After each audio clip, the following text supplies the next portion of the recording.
আবু সাঈদের প্রসারিত দুই হাত যেন এক অলঙ্ঘনীয় পর্বত। কোনো বর্গীর সাধ্য নেই যেটা অতিক্রম করে বাংলাদেশের মানুষকে স্পর্শ করতে পারে।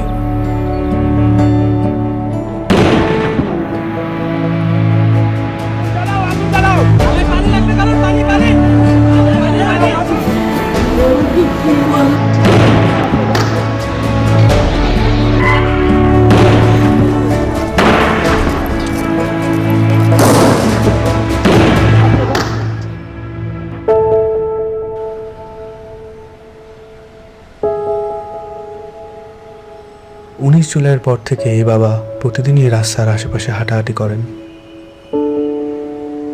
কখনো আবার নির্বাক দাঁড়িয়ে থাকেন। উনি সামনের দিকে তাকিয়ে থাকেন, কিন্তু আসলে কোনো দিকেই তাকান না।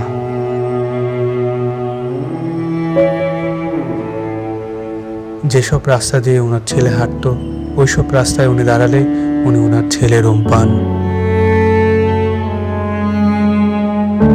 আমার ছেলে মৃত্যু অবস্থায় যখন দাফন দিতে নিয়ে যাবে, এর আগে যখন দেখছি যে হাসতেছে, সে হাসতেছে, হাসি মুখ অবস্থা। ইভেন্টের কাজ করতো, শুধু বাপের কিভাবে একটু সাহায্য করে। কোনো আজে বাজে আড্ডাতে ছিল না। ওই সারাদিন শুধু কলেজ থেকে আসা ও একটুখানি বিকেল বেলা একটু বন্ধু বান্ধব নিয়ে ক্রিকেট খেলতো, ক্রিকেটের পাগল।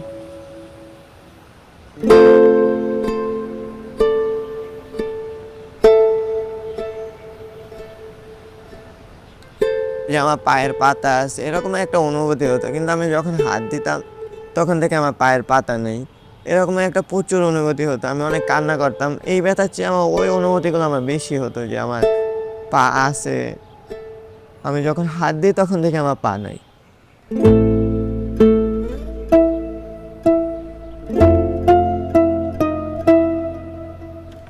এই হসপিটালে আমি অল্প কিছুদিন হলো আসলাম। পা দিয়ে নতুনভাবে হাঁটা শিখতে আসছি, মানে ছোটকালে যেভাবে হাঁটা শিখেছে মা, ওই রকমের এখানেও হাঁটা শিখাচ্ছে আর কি।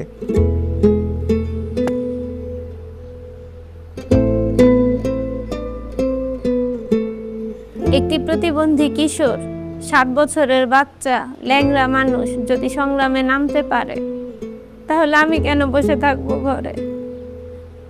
একদিন তো মরতেই হবে, তাই মৃত্যুর ভয় করে স্বার্থপরের মতো ঘরে বসে না থেকে গুলি খেয়ে বীরের মতো মৃত্যু অধিক শ্রেষ্ঠ।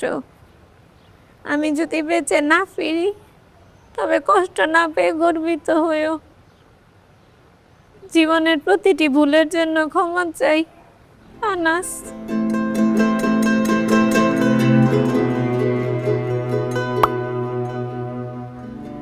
আমার সন্তানের বুকে গুলি লাগছে, আর তৃতীয়টা হয়েছে আমার কলিজায়। আল্লাহ পাক যতদিন আমাকে হায়াত দিছে, আমি এই হাহাকার নিয়ে বেঁচে থাকবো।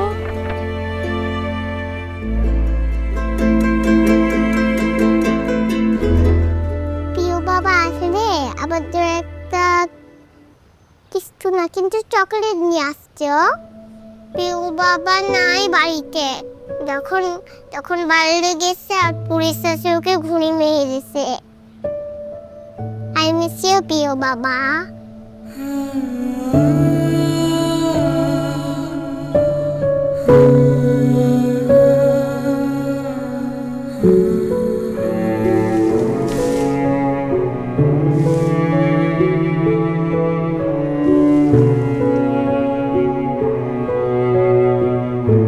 এখন যে চেম্বারের মধ্যে বক্তব্য দিছিল যে আমরা কোনো সরকার বিরোধী আন্দোলন নয়, আমরা নিজের অধিকার আদায়ের জন্য বলে বলা খাওয়ার পরে ওদের কমিল বড়ুয়া ওই ছাত্রলীগের লিডার আসছিল, তাই সেই গলা চিপি ধরছিল, গাল মুখত থাপড় মারছে।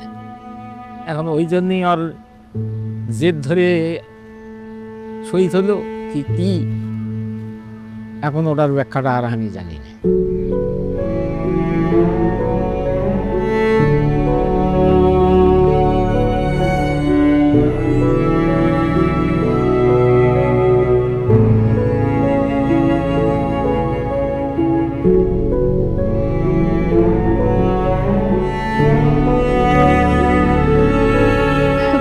ঘুমায়, মায়ের দুধ খাইয়া ঘুমায়, সেই ঘুমটা ঘুমাইতে পারে না, তখন আফাইতে পাইয়া ফাইতে পাই করে উলট ফুলট করে ঘুমলে গিয়ে আবার উঠে খুলে লই।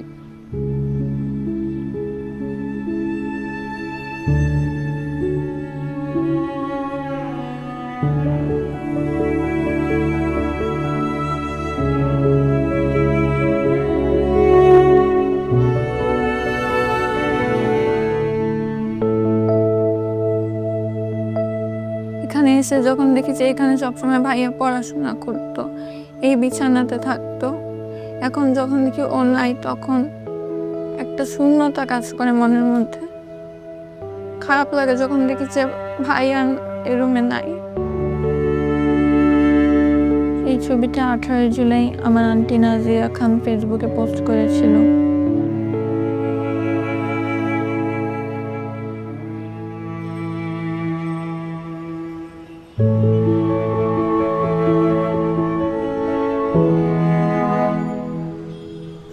আজ কতদিন আমার ছেলে আমার মা কয়, আমার মাও কয় না, আমার বুক লাগে না, কয় না মা বাপ বেড়ে দে।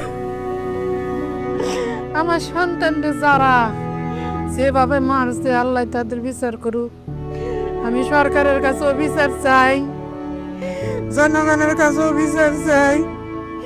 আমার সন্তানদের মারছে, হাজার হাজার মায়ের বুক খালি করছে, যে খালি করছে তারও বিচার করুক আল্লাহ।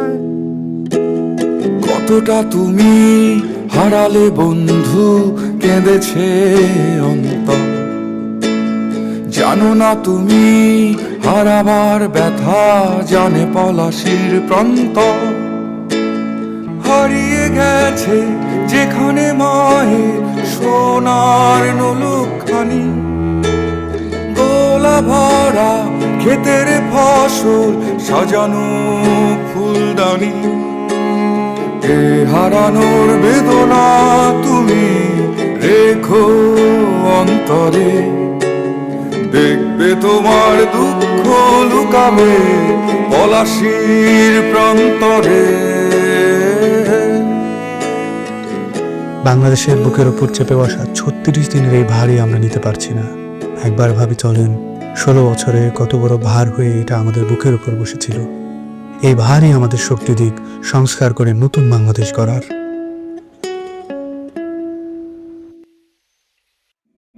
মারছে, হাজার হাজার মায়ের বুক খালি করছে, যে খালি করছে তারও বিচার করুক আল্লাহ। কতটা তুমি হারালে বন্ধু, কেঁদেছে অন্তর, জানো না তুমি হারাবার ব্যথা, জানে পলাশির প্রান্ত।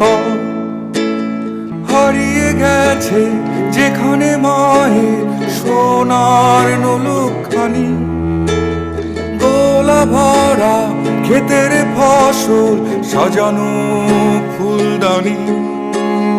এ হারানোর বেদনা তুমি রেখো অন্তরে, দেখবে তোমার দুঃখ লুকাবে পলাশির প্রান্তরে।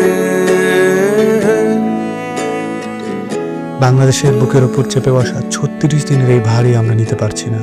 একবার ভাবি চলেন 16 বছরে কত বড় ভার হয়ে এটা আমাদের বুকের উপর বসেছিল। এই ভারই আমাদের শক্তি দিক সংস্কার করে নতুন বাংলাদেশ গড়ার।